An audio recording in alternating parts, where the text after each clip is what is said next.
Tonight we are very lucky to have Mason DeCamelis here with us to talk about Julia.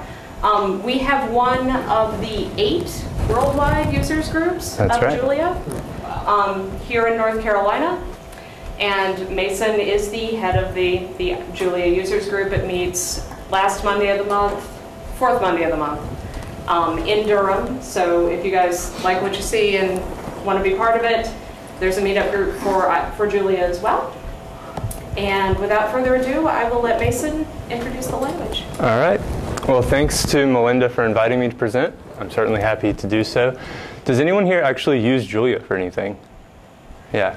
Do you? Yeah, I used to install it. Okay, nice. That's about as far as I got the first time I wanted to use it, and it was like this. Can I just? I just want to put in a quick plug for the Twitter Julia Lang local user group too. Okay. I had a problem with the installation, and they were very receptive. So I'm sure some of them overlap with the actual group that comes to do things. Yeah, that's great. That's good to hear.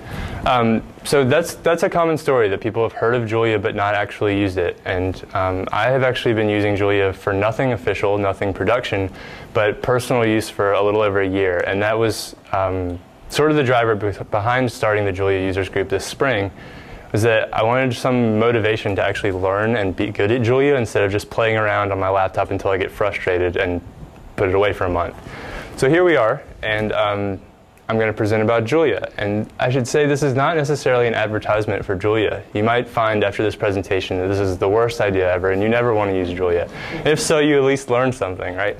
So I'm going to try and show you a lot of the features, and this presentation will certainly be broader than it is deep. We won't go into too much detail about anything in specifics, so it may leave you with some unanswered questions. Feel free to ask me any questions that you have, but if we have to skip over to cover everything, I apologize. But there are certainly good resources online for you to Google things. I'd recommend Stack Overflow, Reddit, the Google Julia users group, all that stuff. And I'm actually going to code things live for you, which means that I will probably screw things up, but maybe that'll help you see the way I work through things, see what errors look like. That's an important part of programming. So I find that this is a better way to present than showing you slides of pre-written code, because after a work day, we don't actually want to read through code and figure it out for ourselves. So any questions before I begin? What's your background? My background. I'm a statistical programmer, so I'm not from the computer science background. I've sort of learned that all informally on my own, but more of a data analysis type, where I work with SAS and R and Python and now Julia. Anything else? Okay. I figured we should start with the most boring thing of the entire presentation. So if you want to take a nap, now's the time. We're going to talk about data types. And so anyone who's ever programmed knows that values always have to be represented as some sort of type, whether that's an integer, a floating point value, a character string, maybe more composite types where it's a type constructed out of several more basic types. And that's true of Julia as well. Functions, expressions, everything is a type. And all those types form a type tree.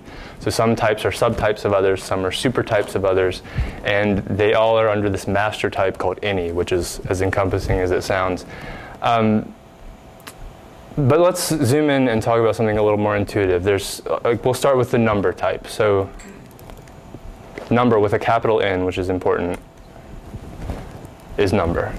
So if we look at the type of number, that's a data type. So that makes sense, right? I mean, numbers are a data type. And as you'd guess, there are probably a lot of subtypes of numbers. And we can guess there'd be complex numbers, real numbers, rational numbers, floating points, integers. So let's look at the subtypes of number. And there's an array there, which is another more complex type, and we'll get into that later. But you can see there are complex numbers of a 16-bit floating point values, several complex types, imaginary units, real numbers. So let's look at real and zoom in a little bit more. Oh, there it is, first error, subtypes. So these are the subtypes of real numbers. There are floating point, integers, constants, which are things like pi and e, rational numbers, which are interestingly defined. And this is just an example of the way the type tree works. You can look at the way types are organized. You can also work in the opposite direction. So if you wanted to look at the super type of integer, you'd hopefully get real back, and you do. So that's good. And there's actually a way to explore an entire type tree under a certain data type. There's a concept we might talk about later, but if we don't worry about it. There's this function called subtype tree, and it's not exported, meaning we have to refer to the package in front of it. This base dot, which just means it's part of the base library. Don't worry about that too much for now. But if we look at, say, the subtype tree of the number type, you get this big mess of types. And so that isn't too useful for us to look at and read, because it's just a headache of all these data types. But if you were going to do something programmatic and you needed to find out the exact type chain of everything, instead of doing subtype over and over, you could just pull the whole tree like this. Does that make sense to everyone? Are there any questions about that? It's kind of abstract. I just wanted, we're going to build from this, so it gets better, I promise. In contrast to Python, you have to define the data type. These data types are built in. Is that what you're asking? No. These aren't defined by me. If you declare a variable, Python say a equal 5. Right. And that's it. But in Julia, do you have to define? It doesn't see. Good question. You don't have to define a type. So I can say x equals 5, and then Julia picks the best one, or the one that makes most sense based on your input. So if that was 5.0, you'd get float 64. So that's a very good question. You don't have to set types, but you're certainly welcome to. So you can probably imagine that using the wrong types can cause a lot of problems in your programs. And thankfully, Julia gives you a nice way to check that on your way. So let's go through an example of that. And let's start over with x equals 100, an integer 100. And we can look at the type, just to be sure. Oops. And it's an integer, a 64-bit integer, and that just shows that Julia is thinking of it as an integer type. So let's add 10 to x. We get 110, which makes a lot of sense. You don't even have to be a math person to see why that makes sense. Now that happens because Julia knows how to add an integer to an integer. That's defined as what addition is for two integers. And it's a useful thing in a programming language. But let's see what happens if you redefine x as a character string and then try to add 10 to it. There's no method to add an ASCII string to an integer, unfortunately. So that's because x has been defined as an ASCII string, which is a character string. And so that gives you an error because it doesn't know how to add a string and a number. And in this context, we know what went wrong because I kind of constructed that error for you. But in a larger program, you might want to have more explanation than that. So there's this double colon operator that you can use to double check your types before you actually do anything with a variable. So x followed by a double colon in N64 says, check that this value x is actually an integer before you do anything with it. And we get a type assertion error because we were expecting an integer and there's an ASCII string there. So Julia says, wait, we can't do this. You told me not to do this, so I'm not going to do it. And if we redefine x back as 100,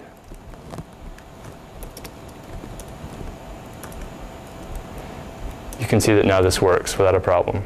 It still did the check to make sure x is 100, and then once it found that and a method to add an integer to an integer, it added 10 to 100 and we have 110.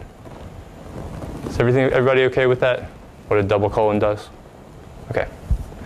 I want to show you a small built-in tip here. This is not urgent, but you can always refer to the previous output with the ANS variable. So if you always wanted to just keep adding 10 to things, you could do that. It's not too helpful in production, but when playing around, you just want to refer to the last value without using the same expression. It's kind of nice. So we've been over basic type trees and numbers, but what about text? One key thing to remember is that quotes, the type of quotes that you use actually matters. And to me, that's a little bit annoying because quoting can be kind of an aesthetic preference for programmers, but I'll show you what I mean. If you do type of H in single quotes, you get a car type. And that is different from H in double quotes, which is an ASCII string.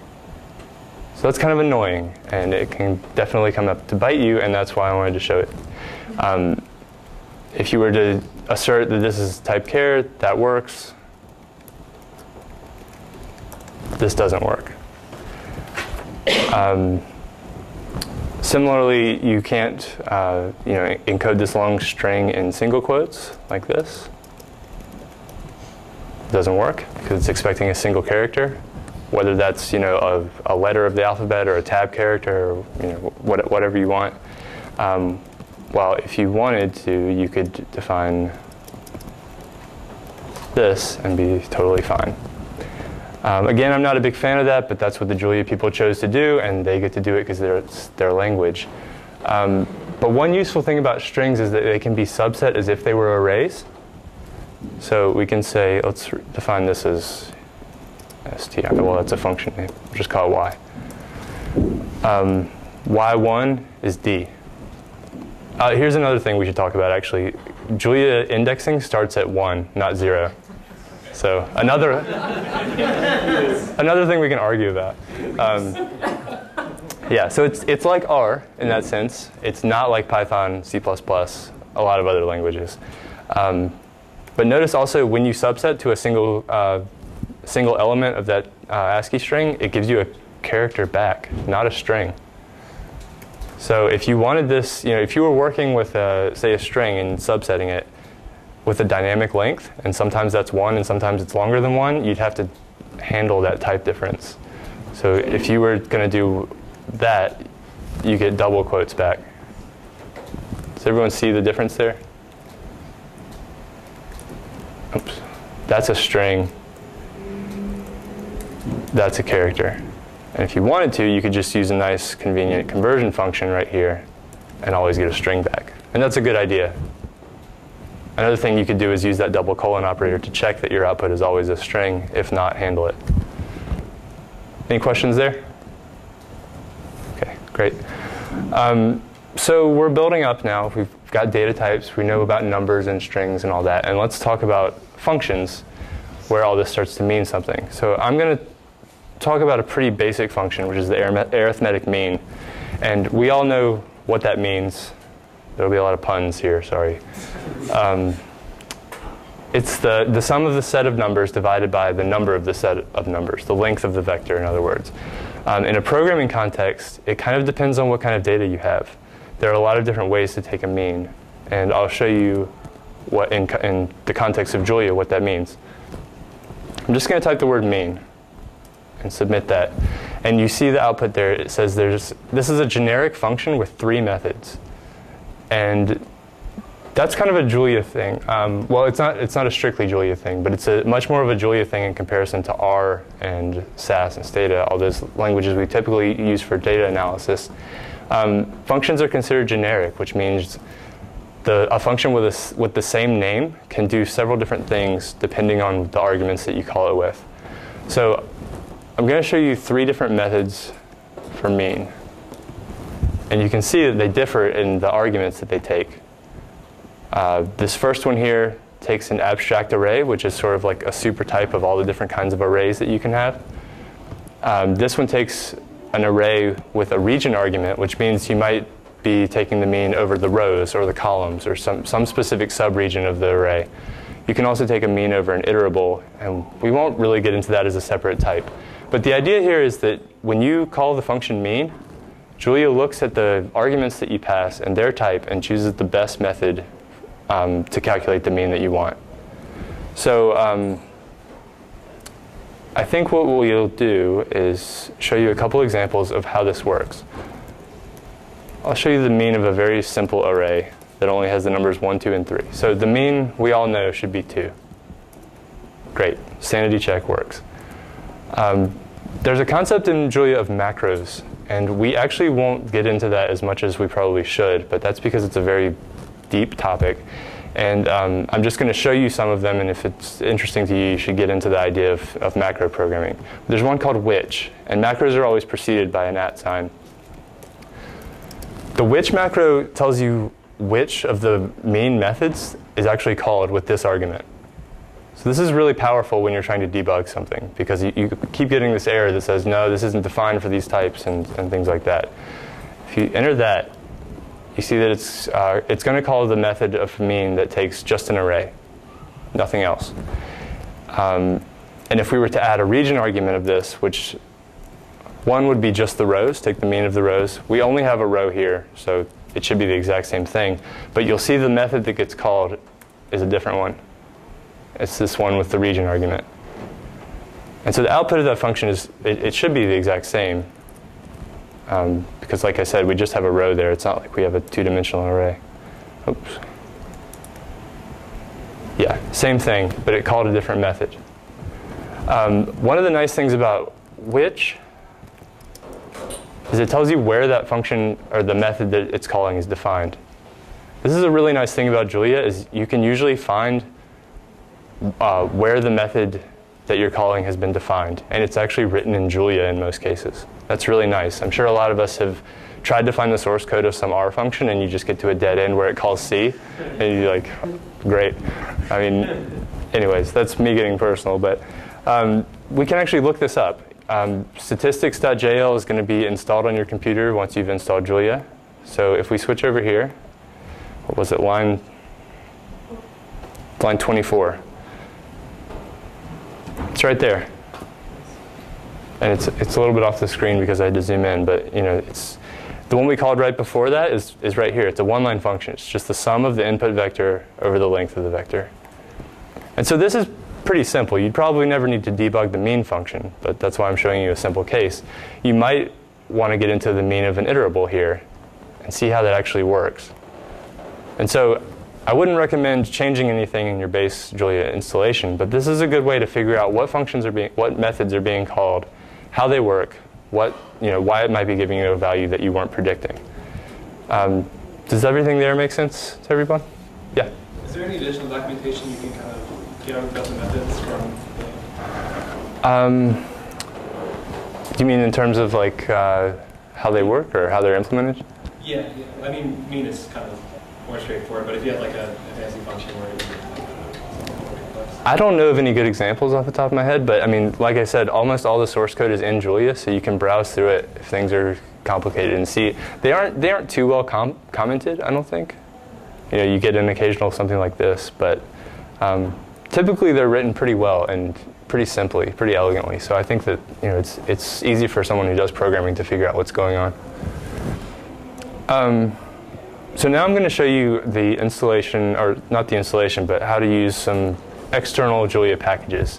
And the package library is actually growing pretty fast. And some of them are really excellent, some of them are a little bit underdeveloped, and some aren't maintained as well as they should be. But there's a really nice resource on the Julia main website that has all the packages available. They're also all maintained on GitHub. So you can see the source code right there. You can post an issue with the installation or how things work with the author, recommend changes, all that good stuff that GitHub offers. And I think that's really nice. So first one we're going to load is called distributions. And this enables a lot of really useful tools to work with statistical distributions like probability density functions. The way to load a package is just to prepend it with the word using. And so it's going to think a little bit while it's pre-compiling all the functions in the distributions package. And hopefully finish soon. So while we're waiting, yeah. So I installed Julia an hour ago, and that's it. And so when I call using distributions, it says distributions not found. Right. Is that a package that I'll need to load? You have to download it. Outside of the I skipped that because it could take 5 or 10 minutes to get everything right. But if you Google something like install Julia packages, you'll see a guide on how to do that. There's a package that's called PKG, and that's the package manager. And all the documentation on that should guide you on how to install packages. Okay, so there are some warnings here, and that's just because some of the functions weren't imported. That won't affect us, so we're going to skip over it. So remember how we had 3 methods for mean before? Watch this. There are 65 now. And those 62 that we just added come from the distributions package. And I'll scroll down and show you what a lot of them are doing, if we can see it clearly. They're means of statistical distributions. So there's a mean method for a beta distribution, a mean method for a beta prime distribution, binomial, categorical, on and on.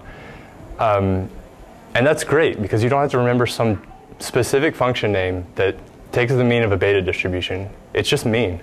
It is what you want. It's called what you want. And when you call it with an argument that's an object that's a beta distribution, it just knows that's the method. That's the best method to use. So let's look at how easy it is to define a beta distribution. So a beta distribution takes two arguments, two parameters, an alpha and a beta. Any suggestions from the crowd? 5, 5. 5, 5. All right. Pretty uncertain. Sorry. That's all it is. You have a beta distribution. That's an actual object that is a beta distribution. And that's pretty cool if you think about how powerful that is. And now, instead of having to remember like how we defined the name of our mean of the beta function, where it would be like mean underscore of underscore beta, this is all we have to do. And just to check that this is working, the mean of a beta distribution is alpha over alpha plus beta. So we expect it to be 5 over 10.5. Oh. Mean of dist. Mean of dist. Thinking and typing. 0.5. It's that easy. It's pretty cool. And you don't have to remember the name of the function, a separate function like I just said. If we add in that which macro in front of that call, you can see it's calling the mean method that takes a beta distribution type. It's pretty cool. And we can also see that the mean of a beta distribution is defined on line 30 of beta.jl. So let's check that out. It's right here. Takes a beta distribution as an argument and returns that distribution's alpha over the sum of alpha and beta. And we should talk about syntax here. The little dot there looks a lot like Python, right? A beta distribution is defined as a specific type in the distributions package. And it's a composite type, which means it's made up of several subtypes. And those are named alpha and beta, and they're probably floats, no, integers. But we can look at, first we'll establish, that's a data type. And then we can look at the names of the beta type. There's alpha and beta. And I guess they're defined as any type. That's what it seems to be. But if we look at names dist, which dist is an instance of a beta type, we should get the exact same thing, alpha and beta. And we can refer to them with that dot notation. Dist alpha is 5, dist beta is 5. Does that make sense? Any questions on that? Great. Let's see. So the names show you like instance variables, but not necessarily methods. Sorry, say that again. When you say names, you're showing instance variables for that class? It's showing the properties of that object. Right, so variables in the class, in the object, not necessarily the methods for that object. Right. So that's a good question. So we've been looking at methods of mean like this, but you can also select methods that there's a methods with function that you give it a data type and it'll show you every method that's defined that takes beta as an argument. Is that close to what you were asking? So it scans through the whole library looking for stuff that takes a beta. That's right. So if you had a beta function and you want, a beta distribution object and wanted to know what you could do with it, this is what you would do. So you can see there's quantiles, there's there's a random function here to generate random values from a given beta distribution, all that. Okay, so before we get into some substantive data analysis, I want to show you a few more features, just cool things. One of the things we commonly want to do as programmers is create lists of numbers, and it's easy enough to do that with a colon and putting the numbers between brackets to create an array. That's as simple as it gets right there. If you want to say every second number between 1 and 9, you just put the interval in between them. That's very simple. For more complex things, you can do a list comprehension. So say we wanted 2x plus cosine of x for for the x in that series right there. That's all this is doing, is saying, give me this transformation of x for all the x's in that list right there. And that's what you get. The cosine function is working with radians there. We can also first define the left-hand side of that as a function. We'll call that test function of x equals 2x plus cosine of x. And now we only have one method test function, thankfully, so we don't have to keep track of that. But we can do the same exact list comprehension, test function of x for x in 1 to 9 by 2. And we get the same thing back. So that's pretty nice. Another thing we can do is define this with a type check in the actual function definition, or type signature, and say that this function should only work, I need to go one back. This function should only work if x is an integer. So we'll redefine it. And now we have two methods, actually. We have the one we defined where x can be anything, and we have the one where x has to be an integer. So let me remove this. So if x is the integers from 1 to 9 by 2, it's going to call the method of test function that accepts an integer, because that's the one that most specifically matches the argument that we're going to give it. And so we get the same thing, right? And we can prove that we called that method by saying something like this. There's that type check right here, that the x has to be an integer.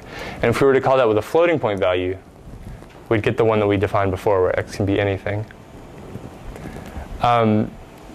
There's actually, this is an interesting point. A lot of the hype around Julia is due to this type checking, and the fact that a lot of the code can be very optimized when you give it specific types. There's actually no performance penalty to not requiring a type an argument be a certain type when you call the function. And this is actually what they say on the website, that there's no problem, there's no difference performance-wise between these two methods. The difference in performance is if you pass Julia a very broadly defined type, something that's like any rather than integer, the compiler has to pre-write a lot of code that handles all those different types. You also get a performance penalty if you can return values of different types from a single method. So if you were to have a function like, I think I had an example here. I'll just make one up. I think this is one I saw online. We'll just call it test. It takes x, which is a Boolean, a true-false value. And we'll say if x, return 1, else return 1.0. So the problem there is, depending on x, the compiler has to return either an integer or a floating point number. It doesn't know yet. So when it compiles this function, it has to account for both possibilities. Oh. Don't need this. Used to writing in Python. So there's our function. I'll actually show you. So Julia allows a lot of methods for introspection, where you can see what's happening behind the scenes. And is anyone here familiar with what am I thinking? The JIT compiler, just-in-time compilation. So there's basically a compiler working as you work to compile things just in time, as you need them, which is different from C++, different from Python, at least the implementations I use. But you can actually see what the compiler, that JIT compiler, is doing. They use LLVM, which stands for low-level virtual machine, I believe. It's irrelevant, just a detail in case you cared. And you can pass a function and a tuple of argument types and actually see the code that it would compile to. And none of this means anything to me, so don't worry about it. It's all gibberish. But see how that's what, 6, 7 lines? I mean, I don't know where lines are actually defined or not, but there's that much output that's compiled. Oh, wrong button. But if we were to change this function say we'll return -1, an integer. So no matter what, we're getting an integer out of here. And the compiler likes that because that's a simple job. See how that shortens up? Now, in our case, being humans, we'll never care how long this takes. Like it's milliseconds of difference. But for a production system where you had functions, doing something like that, you'd want to make sure that they're type stable. And they always return the same type no matter what. And there are ways to handle that. That's one of the things I encourage you to look into if you want to implement Julia somewhere. We just don't have enough time to get too deep into it. But yeah, sorry. Go ahead. If you're doing with like a try catch or something like that, where you might return a value unless it breaks and then you return a string, is it this same performance hit? Yeah, I think so. So you might not want to return that string, you might just want to print it. Right. And, Okay.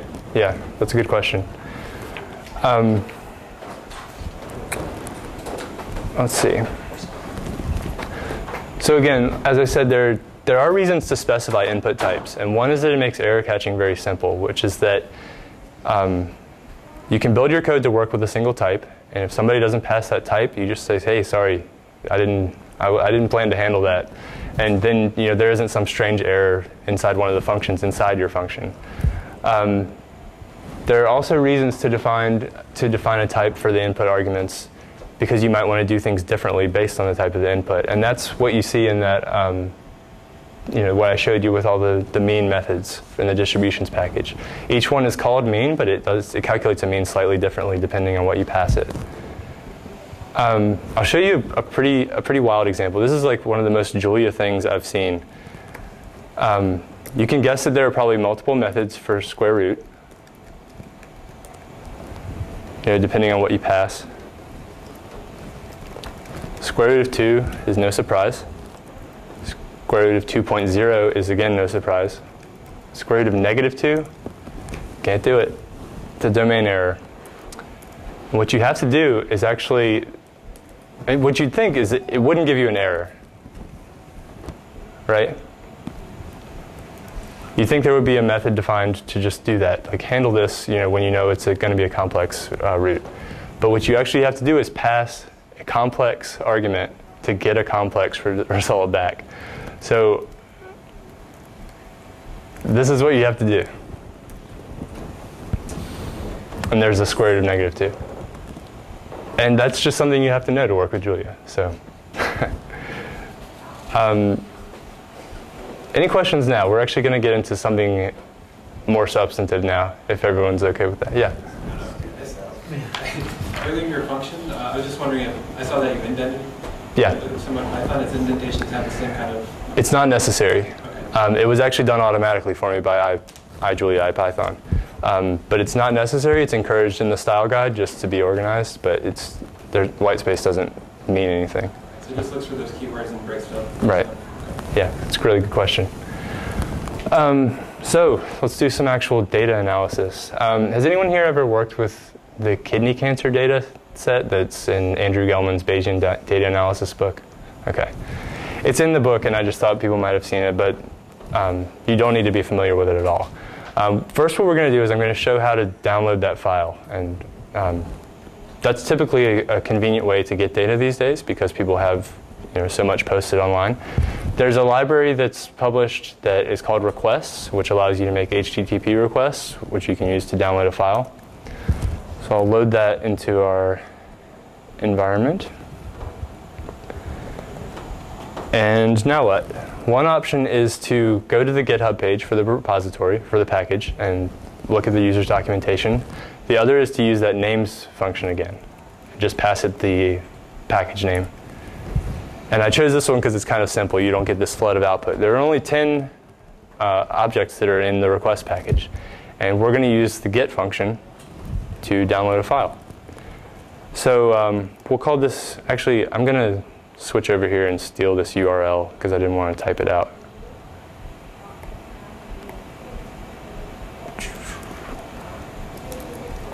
So we're going to define this base URL.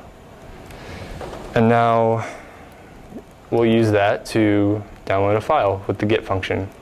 And I'm going to show you something else, which is string interpolation. You can use a $sign to put that string into another string.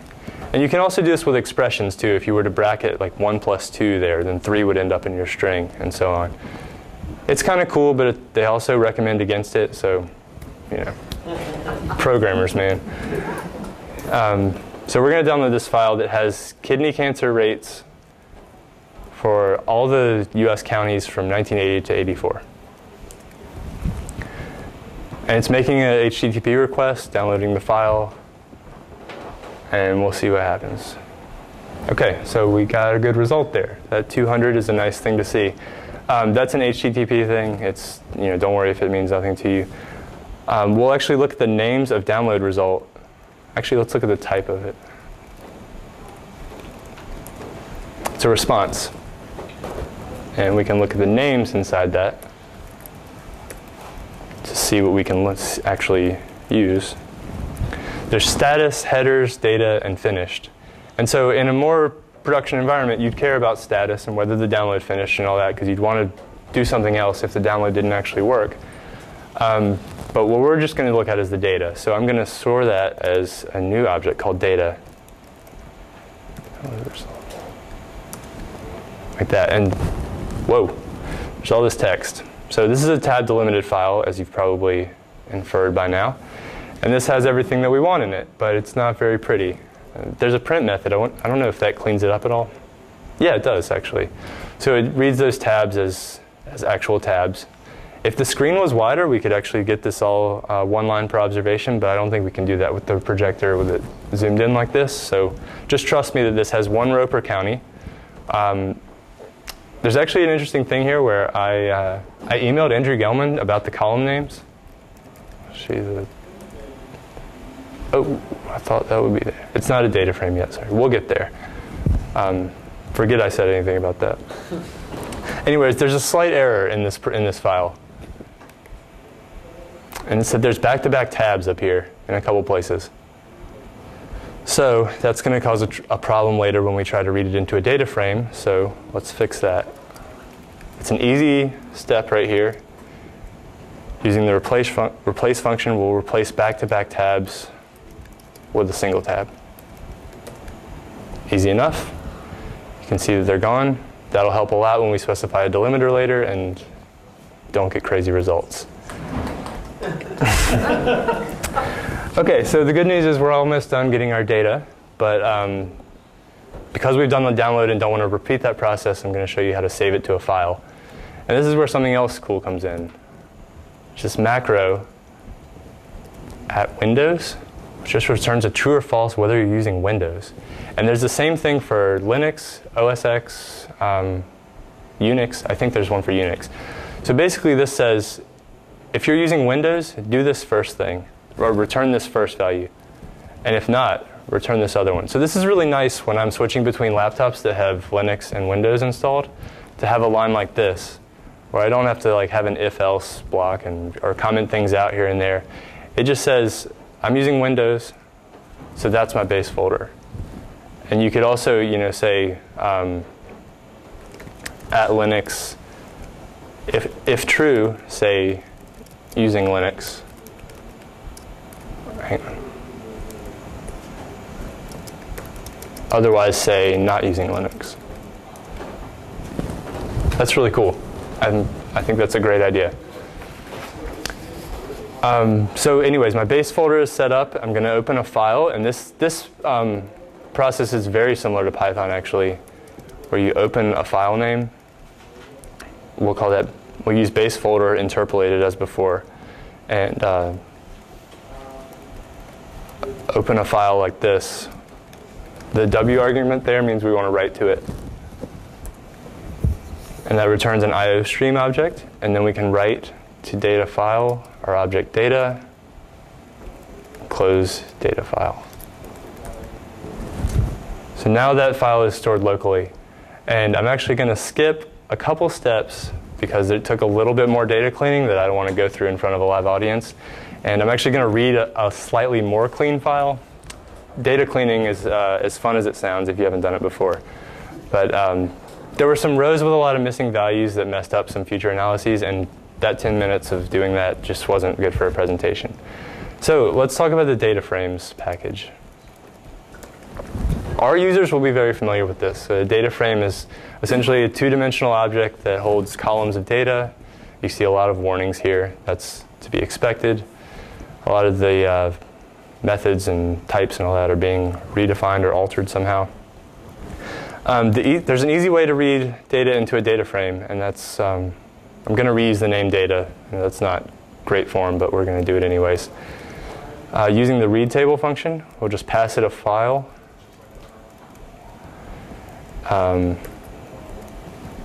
So this will be actually a different version than what we just saved. It's fully cleaned. That reads the file into a data frame, and you can see a nice little print up there that has the column names. And so here's what I was going to say earlier. I actually was having trouble figuring out what these column names meant, and I emailed Andrew Gelman, and he wrote me back and said he didn't remember. So, you know, we all have a lot going on. Actually, it was nice of him to reply at all. I was pretty impressed. But so state, county makes sense. We'll call DC the diagnosed cases. POP will be population. AADC, I believe, is age-adjusted diagnosis count. DC with a capital C, I believe, is the rate, which is the number of cases divided by the population. And the columns with the V at the end, I think, are like a validation column. There's something like that in there. I mean, he said something to the effect of it was just like a check, so we'll probably ignore that. I actually messed something up. Has anyone seen this? One column, yeah. Nice. So as I promised, there's an error. This read it with one column because I didn't specify a delimiter.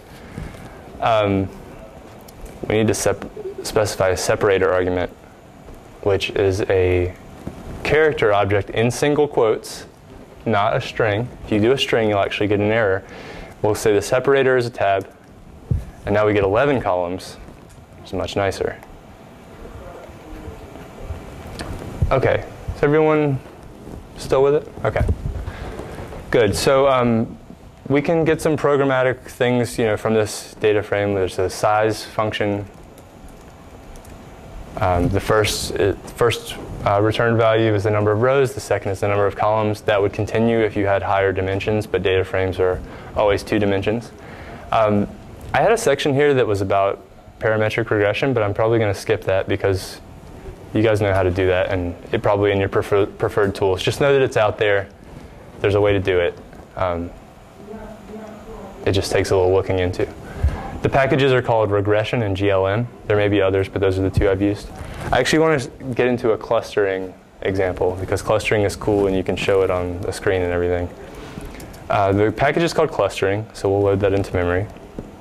And there are some catches with the clustering package that we need to work through. One is that it wants basically your data transposed. So it wants, author's decision. It basically wants your rows as columns, so we're going to work through that. The other thing is it wants a pure Julia array. So if I look at the type of data pop, you see it's a data array, and that's part of the data frames package. It's actually part of the data arrays package, but they come together. What we want is a pure Julia array. So we're going to do a quick transformation. And I think since we want to show some graphic examples later, I'm just going to do cluster on 2 dimensions so that it'll actually be plottable. To create a new array of the data that we want, we'll use the vector function. Vector is going to take a data array and return a pure Julia array. So let's do vector data pop. That's population, and then we'll have vector data diagnosed cases. So there we have it. It's an array, a 2-dimensional array of integers, the population of all the counties, and the diagnosed cases of all the counties in our data. What happens to the null values when you do that? There aren't any. I took them out. Well. I believe it would fail because missing values aren't a natural Julia thing. Yeah. So you can't do like an R where you say R and A. Right. Yeah. You'd have to be using a data frame where that's built in and it knows how to handle it. Looks like it gave up on printing. What's that? Looks like it gave up on printing them all. You have to dot, dot, dot. Yeah. Well, it did, yeah, because there were a lot of things. So I'm not sure if there's a way to like force it to print everything. I haven't actually thought that. It's yeah, should be. Cool. Yeah. Sorry. The trackpad's going a little crazy. Okay. I think we'll do that for matrices too. I'll show you the upper left, lower left, upper right, lower right. Yeah, you're right. That's true. That's a good point. So that's Julia doing that transformation. That's right. Actually, I think that works in the REPL as well. I think you would get the same thing here from the terminal. We can try that out later. So now as I said before, we need to transpose the data. And Julia, being the generalists that they are, didn't just name that transpose, they named it permute dims, because you could permute dimensions in any way that you could ever dream up. So it's called permute dims. You pass it a array, which is called cluster data. And normally the dimensions will be 1, 2. That's what we have here. But since we want rows to be columns and vice versa, we'll pass it 2, 1. Oh, what did I call that? I didn't assign it, right? So now this should work. Yep, so we have this really wide array of data now. So the function we want to use is called k-means. Within clustering, there are also other clustering algorithms available. We'll just use k-means because it's simple. Okay, so cluster result equals k-means cluster data, and then we have to pass it a number of clusters. So I'll say 8. And it says there's no method to do that. And I don't know why, but you can't use k-means with integers. They need to be floating point. So let's go back here and The 8 needs to be floating point or the data? the data, sorry, yeah. So if we check this, 8.0? if we look at if we look at methods k-means, you can see that it's expecting a type that's a subtype of floating point, and then the number of arrays is k, an integer. So if we wanted to modify that, presumably we could submit You could write your own. full request. Yeah, exactly. So we'll change cluster result to float cluster. Sorry, that needs to be cluster data. And then the subsequent line should work. And you can see that it just gives us this whole mess of output here. There's all the iterations of the clustering algorithm. There are all these things that we don't want to read through. But the way we can look at that more systematically is look at names cluster result. Or actually, we might as well look at the type first. It's a k-means result. So this is like a type that the author defined himself. And there's what we get. So the interesting things here are the centers. This will be the points that, at which the means were detected or are assigned by the algorithm. We can see counts, which will be the number of observation assigned to each cluster. You can see assignments, which is basically,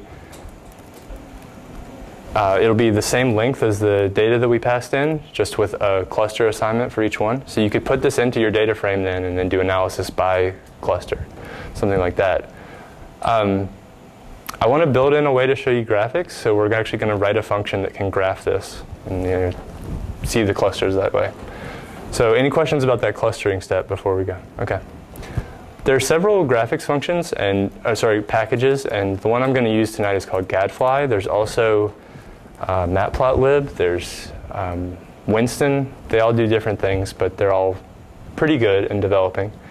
So we're going to write a function here, and it'll be our first pretty involved function. So we'll do it stepwise.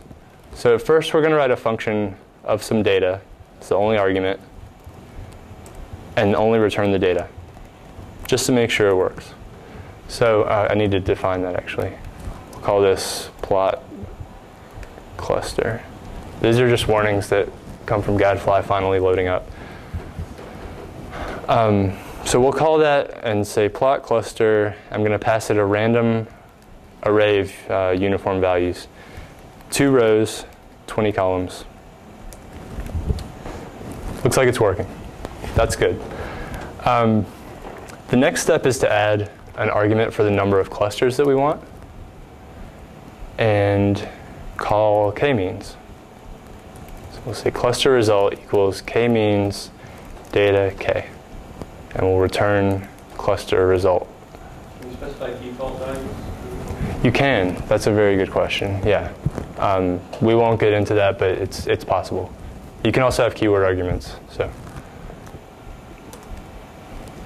Oh, does anybody see what happened there? Even though I changed the function, I didn't change the arguments to it in the call. So it's still calling the method we have that only takes 1 argument. Interesting. So we have 2 methods for plot cluster right now. So I need to pass it a number of clusters, which we'll say is 3. And then we get clustering output. So you can do the same things with this, with assignments and centers and all that.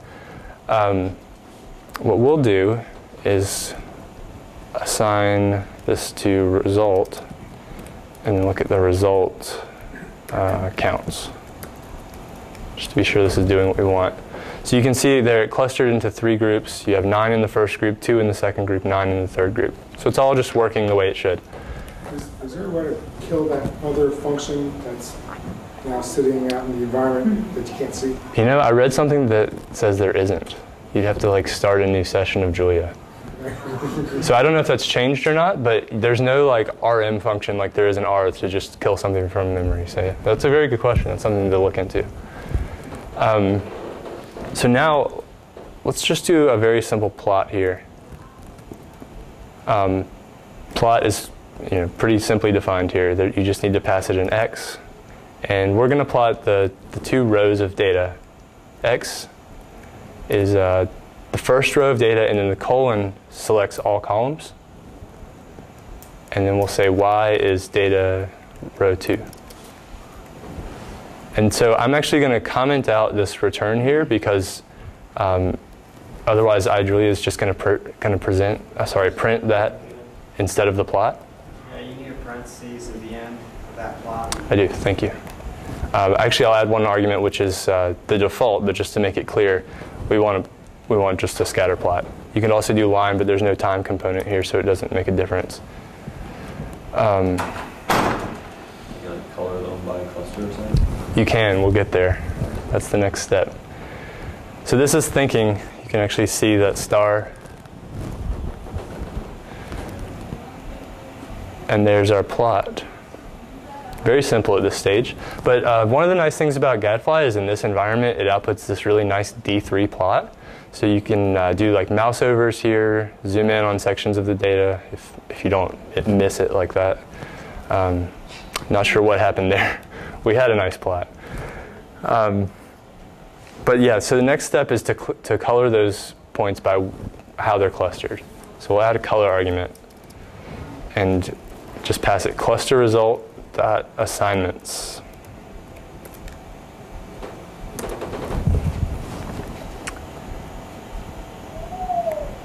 And so this is nice because you see like slightly different colors, but the problem is because we're passing it numbers, Gadfly thinks this is a continuous scale, when we really want those clusters to be discrete. Like we want some contrast in that graph, in that plot. So I'll show you a trick to do that, and that is to take all these assignment values, which are just numbers, and map the string function onto them. So now instead of 1, 2, and 3, they're going to be character 1, 2, and 3, or string. Yes, it's string. And now you get some contrast. And this is new data every time because it's just randomizing when I call it. So it would also be helpful to actually plot the means. So let's do that. Another nice thing about Gadfly plots is you can specify layers pretty simply. So we'll just call that a layer. Add another layer where X is cluster result centers 1, row 1. Y is cluster result centers row 2. I should probably hit enter. And we'll say the color for those is black. And you actually have to call a color function so that it knows you don't just mean the string black. Oh, maybe it didn't like that.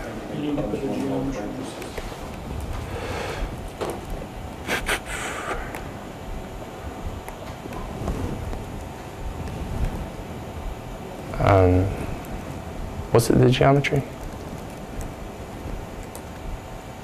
Still doesn't like it. I'll show you another way to do it,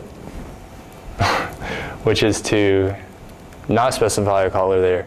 And since we are specifying a color for the other layer, we can set a plot default, which is to specify within a theme. You can specify default color equals color black. And that should do the job.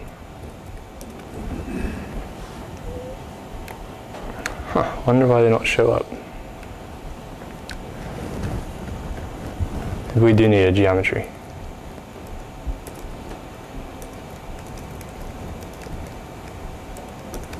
Yep, there you go. So the means, the cluster centers are in black there. It's kind of hard to tell in contrast. I hope everyone can see it. But this all makes sense, right? It looks like it's doing a reasonable job of k-means clustering. And so I think what we can do first, yep. So this should work now if we call it with our data, cluster data. So just to remind ourselves what we have, it's a 2 by 3115 array of floats. So let's plot this and say we want 5 clusters.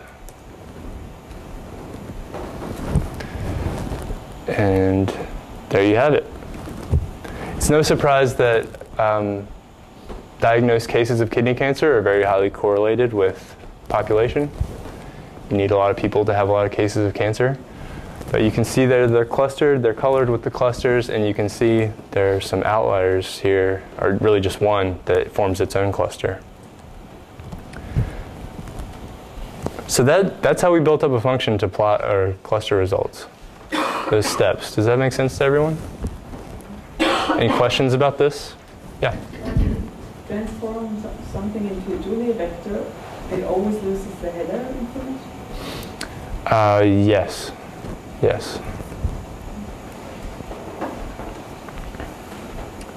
Okay, so is a vector different from an array? You know, You call the data type of just the square bracket 1, 2, 3. Is that different than the data type? let's check it out. So that's an array of integers.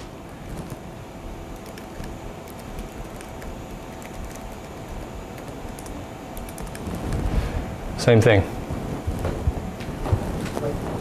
But I think the reason we needed it there is if you just use brackets around a data array, it remains a data array. We could go back and check that. Okay, so there's something I want to get into now, which is that this data set is pretty ripe for a Bayesian analysis. And I want to show how easy that can be with the distributions package. So is everyone familiar with Bayesian ideas? If not, I'm sorry, we don't have a lot of time to spend on it. But we can also argue about it like everything else. The basic idea is you have a prior distribution that sort of fits what you know about the data, what you believe about the data. And then using data that you observe, you sort of form this weighted average between likely beliefs or whatever your prior beliefs are and what you observe. And your posterior distribution is the one you can actually predict from for parameter values. So there's an interesting story here with this data, and that's what makes it so good for Bayesian analysis, is that we have cancer rates for all the counties in the US. And if I show you the next slide on this PDF is going to be all the counties that have the top 10% of kidney cancer incidence rates in this data set. And these are age adjusted. So you can see they're not really focused anywhere, but they're also not in metropolitan areas. None in New York, none in Chicago, none in LA, San Francisco, Seattle. So you can really easily look at the counties with the highest rate of cancer and be like, hey, there's some story here about rural unavailability of healthcare, diet, something like that, lack of education, what have you. But the interesting story sort of takes a twist when you look at the counties that have the lowest rates of kidney cancer, which are right next to them. So we don't have a problem with the healthcare system or data or anything. We have a problem with low sample size. These are counties where nobody lives, in comparison to other counties. You can see, literally, they're all right next to each other in most cases. So the problem is, kidney cancer is a rare occurrence. Just like probably no one in here has kidney cancer, probably no one in Cherokee County, Kansas has kidney cancer. Given when you take a random sample, but in a county of if you say the true rate of cancer occurrence is 5 in 100,000 or something like that, and you have one case in a county of 1,000 people, you're already way over the expected rate. And if you have 0, you seem really healthy, but you just haven't had the bad luck of having someone come down with kidney cancer yet. So I'll show you why we would need to do or want to do an adjustment here. And that's a very simple plot, where X is the population of the county, and Y is the rate of cancer cases in the county. If you ever wanted a plot to illustrate the law of large numbers, this is it. When population is very low, and we can actually, I'll show you another feature of Gadfly. You can scale the x-axis to be log. And I'll add one to population just so it won't give an error. You see all these crazy values. I mean, either 0 or 50 cases per whatever. I forget what the unit, sort of the denominator is in the rate column there. 50 cases per whatever, and that's a crazy value for kidney cancer. Something odd is going on there. So we're going to do a step to adjust these based on what we already know about what kidney cancer rates should look like in general cases. And we'll say, you can pull our estimate for this county away from that if you show us a lot of data. But if you show us 8 people, we're not going to buy it. We're going back to the national average. So if you remember the distributions package, it was very easy to define a beta distribution. And that's actually what we're going to use as a prior distribution because it makes a very nice conjugate pairing with a Bernoulli distribution. So let's define a prior, and we're going to make it pretty close to the national average, which is 5 in 100,000 or something like that. Also, the larger the numbers are and the parameters are in this prior beta distribution, the more you're sort of showing confidence in it, if that makes any sense. Basically, the larger the alpha and beta are, the narrower the, is this right? Am I describing it right? The larger the parameters are, the narrower the bulk of the PDF is. So it's very hard to get outside a certain range. So let's define a prior that says, we'd expect 5 cases out of 100,000. So we'll define alpha as 5 and beta as 99,995. And you can plot this just like you can plot any function. And I'll show you a simple example because it's a better example than our PDF. You can just pass a function to plot and give it an interval and get that back. So if we want to, we can just define a very simple function that, and this is another little thing called an anonymous function. We won't actually give it a name. We're just going to say, given argument x, return the PDF of prior at the value x. So the PDF of the prior at 0.5, which would be a crazy rate of kidney cancer, is 0. It's not truly 0, but it's effectively 0. If we were closer to what we've estimated to be the true mean, you get this really high probability density. So that function, if we plot it from 0 to 1, which is the range of possible cancer rates, we get this. And you can actually see it never actually gets to a big number because the spike is actually so much narrower than that. You know, like we would want that number. That number clearly hits 17,000 at some point, but on this plot, it never gets above 10 to the negative 161st power. So if we were to spread this prior out quite a bit, we would see a better distribution. Like if I was to say 5 out of 995, still not that wide, but you can see it's actually got probability density greater than 1. So anyways, we'll go back and adjust this prior. And so we have a prior distribution now. And what we also need to pass to get the posterior is the sufficient statistics of the distribution of the likelihood, or our observed data.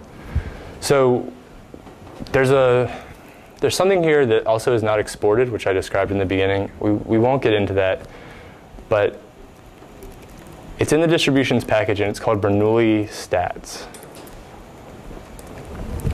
There's one method, takes 2 arguments, C0 and C1, and those are cases of 0 and cases of 1. So you're observing a sort of a 0-1 variable. Those are cases of cancer. Sorry, C0 is going to be cases of not having cancer. C1 is cases of cancer. And that'll generate the sufficient stats that we need to pass to a function to generate a posterior distribution. So let's start with something crazy and say stats equals distribution Bernoulli stats. And let's say we had like 200,000 people and 2,000 cases, which is a lot. That's like a 1% rate of cancer. That's crazy. Distributions. So those are our stats, and you can see, you can refer to those as you would expect. That's your cases of 0. You know, CNT1 would be counts of 1. And if you wanted to construct a posterior, you can use this function called posterior canon. And that knows about a lot of conjugate pairs. So any of them that are defined, and they're not all defined, which is another opportunity to contribute to this package if you'd like. You just need to pass it the prior distribution and the stats that you've defined, and you get a posterior distribution back. That simple. So it's really nice if you can find a way to use a conjugate pair like that. And those methods are already defined for a beta distribution, which is your posterior, to get the mean of the posterior, the median of the posterior, which is very close to the mean, of course. You can get the PDF of the posterior distribution at some given value, like that. It's effectively 0. Not even close to it. Try CDF. Is it CDF? CDF is the cumulative distribution function. So that's something, yeah.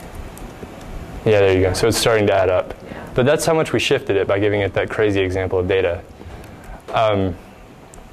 So if we wanted to do that for the entire US, we can set up this, we'll set up a vector that has the same number of rows as our data set. So size of data, 1, 3115. And we'll set up a loop to go through every county.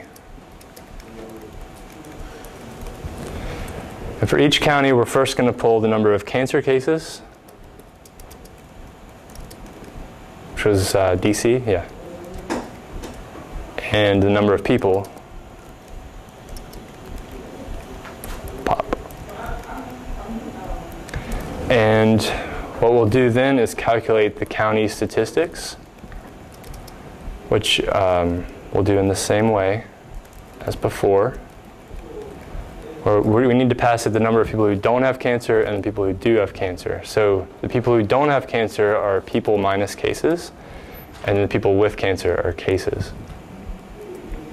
And then there are 2 more steps we need to do. The first is to estimate a posterior distribution for that county, which is going to be posterior, canon, prior, and then county stats. So you can see we're estimating a different parameter for each county, which would be that county's rate of cancer incidence. So once we have that posterior distribution, actually, I need to define a vector called estimates. And we'll initialize that as a vector of zeros. That is the length of the data set.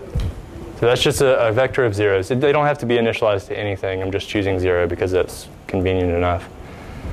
And so then we'll say estimates I, or the estimate of the cancer incidence for the ith county is equal to the mean of that county posterior. And you could do whatever statistic is of interest there. If we run this, did it again.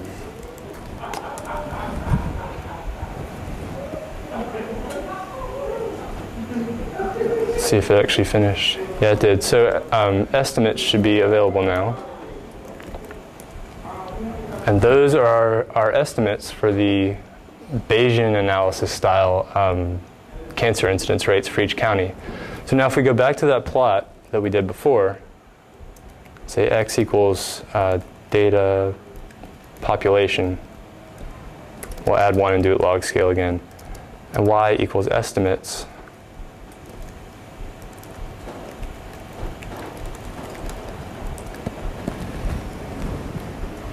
You see it brought down those estimates in the low population counties to right at what we would expect normally.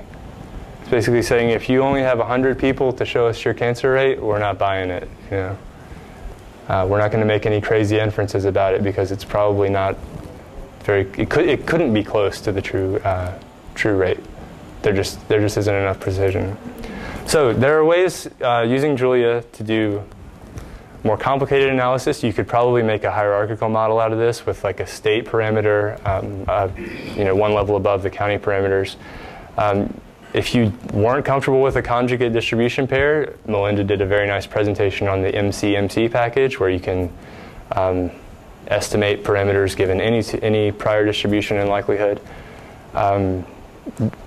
That's all I got for tonight. Are there any questions?